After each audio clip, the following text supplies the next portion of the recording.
This is blue. We use a different chemical process, but it is every bit as pure.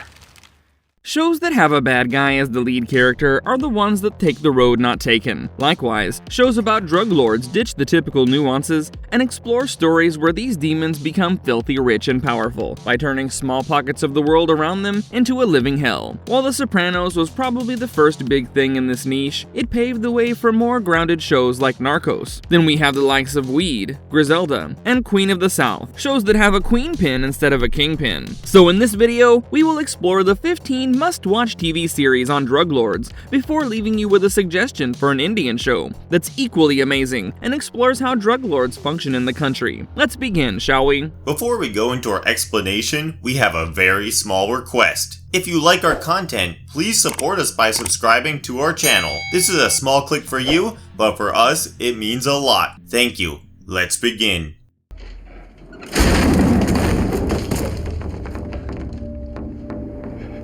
Breaking Bad 2008 and Better Call Saul 2015. Breaking Bad starts with Walter White, a high school chemistry teacher who hits rock bottom with a lung cancer diagnosis. Learning that the meth business is lucrative from his DEA agent brother-in-law Hank, Walt teams up with Jesse Pinkman, a former student, aiming to stack cash for his family's future. Their meth operation quickly turns sour when they're ambushed by dealers Crazy 8 and Emilio, leading Walt to take drastic measures to survive. Despite the fact that Walt gets into the criminal underworld, his family is more concerned about getting him into chemo than his secret meth chef job. Walt reluctantly agrees and even faces a financial hellhole. At a birthday bash, he's offered an opportunity by ex-partners, Gretchen and Elliot Schwartz. They tell him about an easy job and even promise to cover his treatment costs. So this was a much-needed out that he could have exploited, but pride and past grudges push Walt to decline, and he instead decided to double down on the meth life instead. And that's when the awesome story of Breaking Bad really picks up. On the flip side, Better Call Saul focuses on Jimmy McGill's journey from a Chicago conman, Slippin' Jimmy, to Albuquerque's flashiest criminal lawyer, Saul Goodman. Chuck, his brother, inspires Jimmy's legal ambitions, but their relationship is anything but smooth. In fact, Chuck plays the part of Jimmy's biggest obstacle. Starting in a mailroom in HHM, Jimmy's law career is a roller coaster. Despite dating fellow mailroom to lawyer success story Kim Wexler, Jimmy's stuck fetching low-end clients and dabbling in elder law. A major case against a dodgy nursing home shows promise but ends in frustration when Chuck hands it over to HHM, sidelining Jimmy. Additionally, Chuck's constant undermining fuels Jimmy's transformation into Saul Goodman, which intertwines his fate with Albuquerque's drug scene, ultimately leading to the events of Breaking Bad. Pablo was pulling in more than $5 million a week. Narcos 2015. Netflix's gritty take into the drug trade of Pablo Escobar got everyone hooked. Season 1 started with Steve Murphy, our DEA guy, narrated by Boyd Holbrook, who explained Escobar's rise from black marketeer to cocaine kingpin in the late 70s. Escobar, played by Wagner Moura, starts small, peddling stolen goods, but then bumps into Mateo Cockroach Moreno, a chemist with a killer cocaine recipe. They collaborate, make it big, and decide to scale up. They initially set up shop in the jungle and sent their product to the US, which sparked a cocaine frenzy. Soon, their operation gets too big to ignore and draws the DEA's attention. Murphy and his partner Javier Pena, played by the legendary Pedro Pascal, were on the case. They form a task force aimed at taking Escobar down. Meanwhile, Escobar tries playing Robin Hood. He funds community projects and all that, but his political ambitions crash and burn when he's outed as a narco-terrorist. Things get heated when Colombia's new president, Cesar Gaviria, pushes for Escobar's extradition to the US. Escobar responds with terror,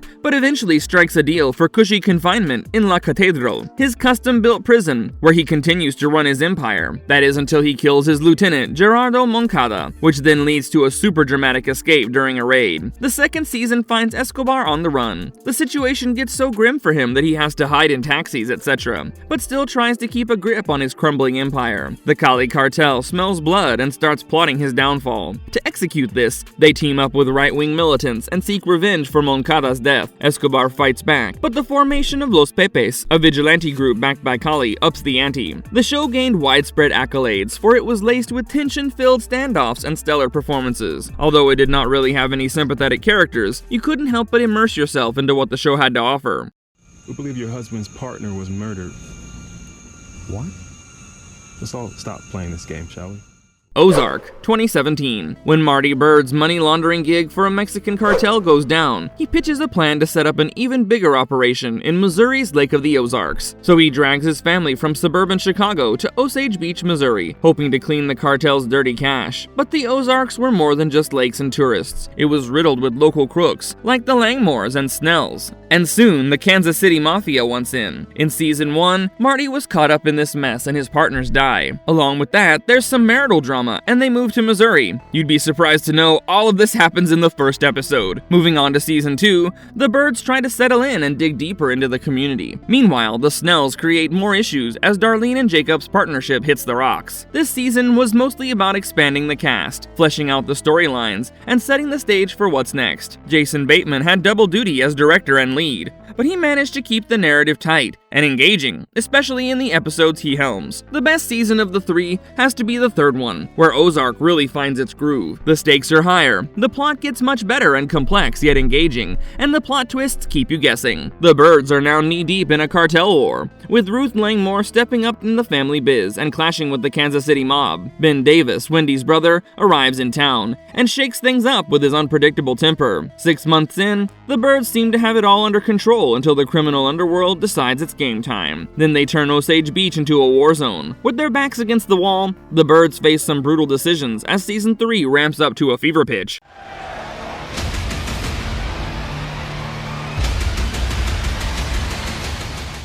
Peaky Blinders, 2013. I'm sure you guys knew about Peaky Blinders even before Cillian Murphy took on the role of Oppenheimer in the eponymous movie. The epic show, one of my personal favorites, is a British drama that starts in the 1920s, Birmingham, and explores the lives of Thomas Shelby and his gang, the Peaky Blinders, as they claw their way to the top of the criminal underworld. Through a mix of brains, brawn, and sheer ruthlessness, they spread their influence, using tools like bribery, violence, and all manner of illegal dealings. The Shelbys lock horns with rival gangs and political bigwigs along the way, but nothing really stops them. Tommy Shelby, played by Murphy, was the brain behind the entire operation. Thomas was a man of many contradictions. I mean, he was both cold and calculating, yet undeniably charismatic. But why was he the way he was? Well, war turned him into a man who knew how to play the long game for power and survival. His brother Arthur is the muscle with a volatile streak, and throughout his run in the show, he was battling down his own demons from the war. John, the youngest Shelby brother, keeps up the family reputation with loyalty and a softer touch that doesn't dull his fighting spirit. From humble beginnings, the Peaky Blinders evolve from local thugs to major players. They essentially dabble in everything from the legal betting game to distilling gin, all while laundering their dirty money through the legit-looking Shelby Company Limited. Of course, their ascent isn't smooth, and each season introduces new enemies who only strive to take Tommy down. If you ask me, Peaky Blinders isn't just a crime drama, it's a stylish, complex story of ambition, loyalty, and the lengths one will go to protect family and power.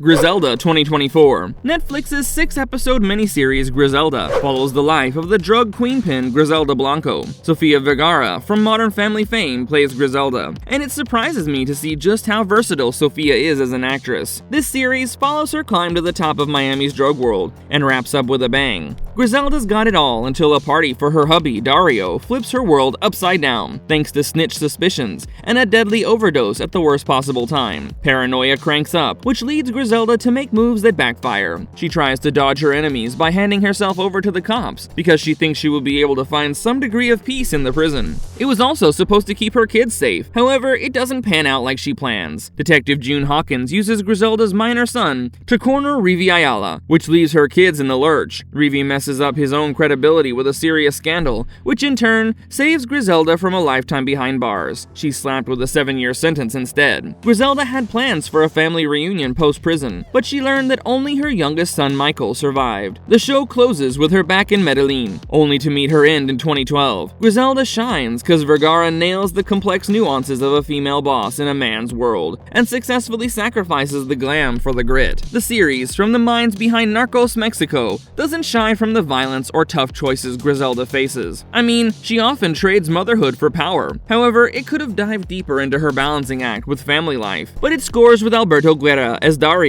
and the love story that follows. Overall, I guess it's a must-watch for a lazy Sunday. Stop the car. Teresa, you're safe here. I said stop the car!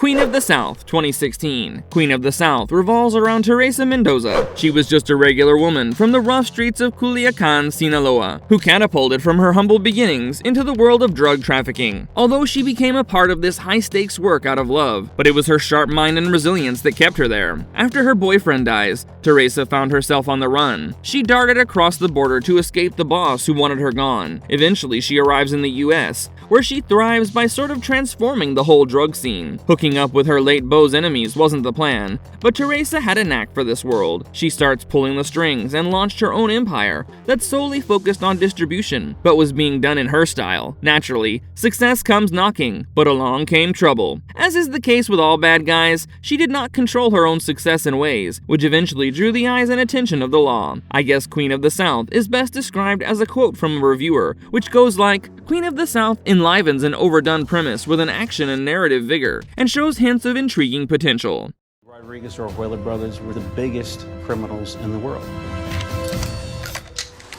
Drug Lords 2018. Drug Lords might feel like an old product in new packaging, but it is quite fascinating, to be honest. The show traverses through the twists and turns of the wild jungles of crime as depicted in shows like Narcos, but it does so without any of the Hollywood glitz. As a docuseries, the show gets straight down to business with the dirty stories of the most notorious drug kingpins. So you could say it's like Narcos without the script, and loaded with all the drama you'd expect from the drug trade. It starts with Pablo Escobar's story, which sets the bar high from the get-go. Now this serves as a bane because not all the episodes match the pilot in quality. Post-Narcos hype, Mike Welsh aimed to explore the other big names in drug trafficking, and Drug Lords does well because it offers the raw, unfiltered stories straight from those who lived it. You get the cops, the cronies, and even the kingpins themselves who speak about how it used to be back in the day, when they were operational. However, the show has a hidden talent of sorts, or shall I say, a trick up its sleeves? You see, Drug Lords thrives on clashing perspectives, making you question everything you hear. It definitely has the typical crime documentary tricks, like commanding voiceovers and dramatized reenactments, but the show isn't your run-of-the-mill watch,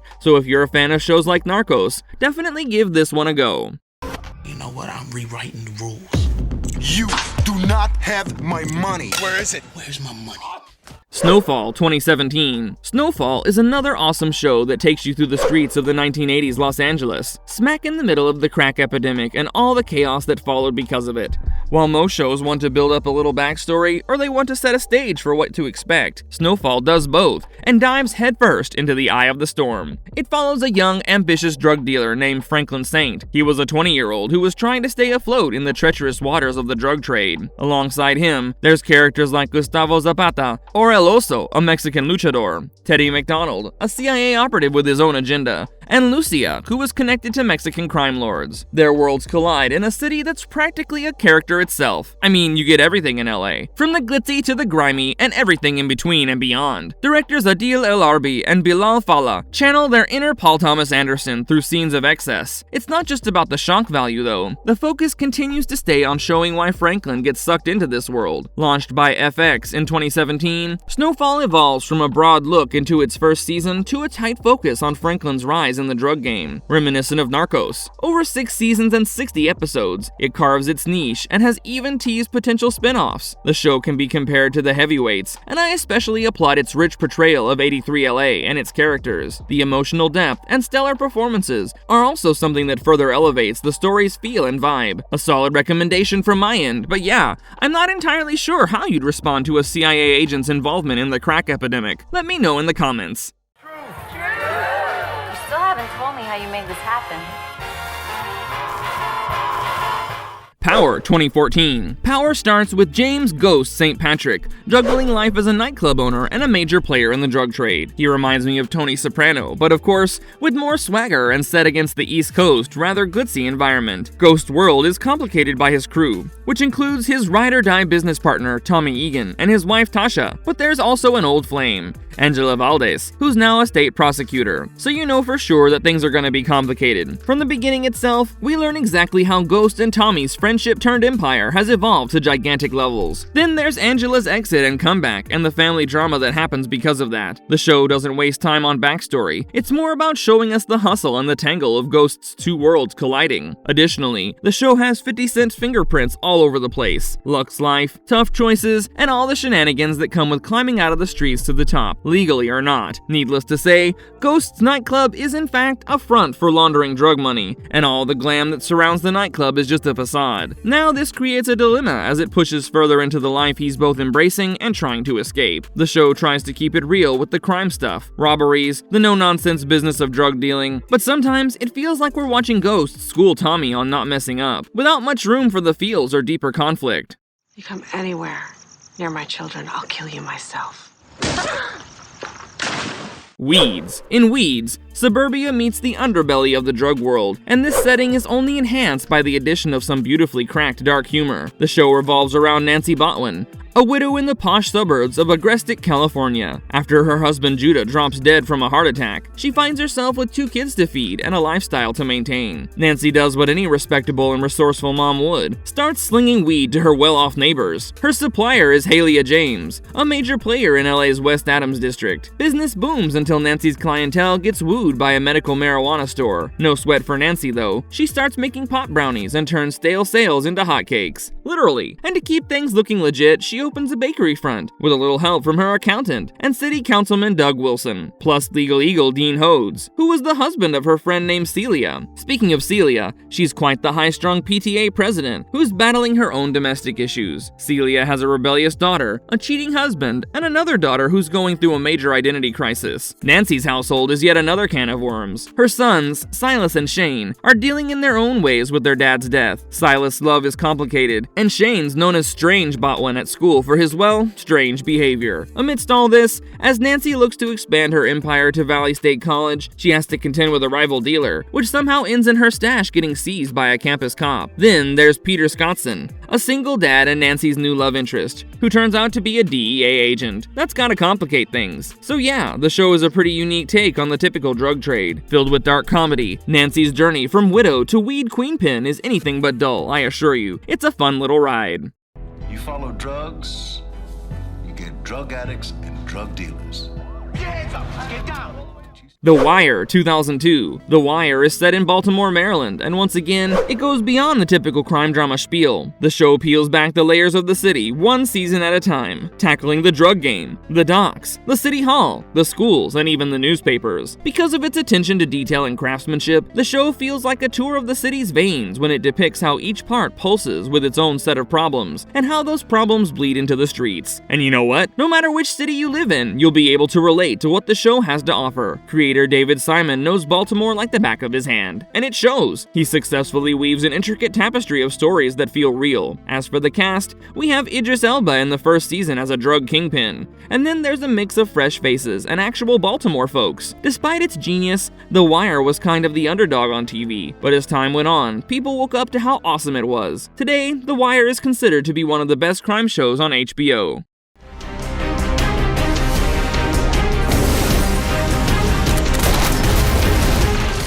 El Chapo 2017. When El Chapo was released, it sent out waves of deja vu to all the Netflix junkies out there. The crime show revolves around Joaquin El Chapo Guzman and explores his journey from a small-time player to the boss of the drug world. Like many shows on this list, this 9-part series is far from your run-of-the-mill crime story. Why? Well, because it's a high-octane, full-blown, edge-of-your-seat ride through the highs and lows of a drug kingpin's life. El Chapo also does well in exploring the raw elements of a political thriller, and paints it with the hues of the harsh realities of the drug trade. Spanning 4 decades, we see El Chapo's relentless climb to the top, and the inevitable targets he paints on his back, both from the government and rival cartels. Additionally, the show also explores his life with his 2 wives, and what effects the family has with the law enforcement on their tail. One of the episodes rewinds the same 3 days from different angles. All of these points of view end in a shootout at an airport, but this bold artistic choice goes on on to scream just how well crafted the content is. My only problem with El Chapo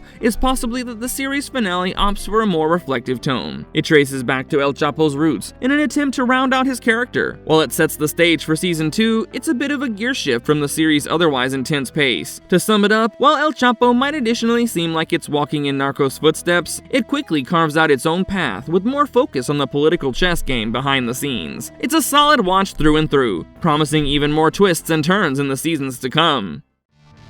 Why are you coming up here chatting shit? Shane, doesn't understand why Can you hear me now? Top Boy 2011. Top Boy starts in London's summer house estate, quite different from the London that's usually depicted in cinema and TV. In this London, the stakes are high, and the streets are unforgiving. At the heart of it all, we've got young Rennell, who's trying to make sense of the chaos after his mom, Lisa, lands in a mental hospital. Known for his short fuse, Rennell keeps to himself, but when Lisa's mate, Heather, gets pregnant and becomes desperate to escape the estate, Rennell finds himself in the woman's cannabis-growing day job. On the other hand, Rennell's best bud, Jim, bites off more than he can chew as he dabbles in the drug trade under the wing of local big shots Deuce and Sully. These two run Summer House like it's their own kingdom, but when rival dealer Kamel nicks a hefty chunk of their stash, it's all hands on deck to retrieve it and save their skins from their not-so-forgiving supplier, Bobby Rakes. Trust issues and power plays put Deuce and Sully's partnership as well as friendship to the test. In the second season, which is set a year later, the trio, Deuce, Sully, and their enforcer Driss find themselves behind bars when the cops find a body. It's snitch hunt season, and all fingers point to Michael, Deuce's top guy, who's been singing to the cops under pressure. Top Boy brings the drama, the emotion, and the relentless quest for power, all of which make it a must-watch for anyone hooked on the raw, real side of street life.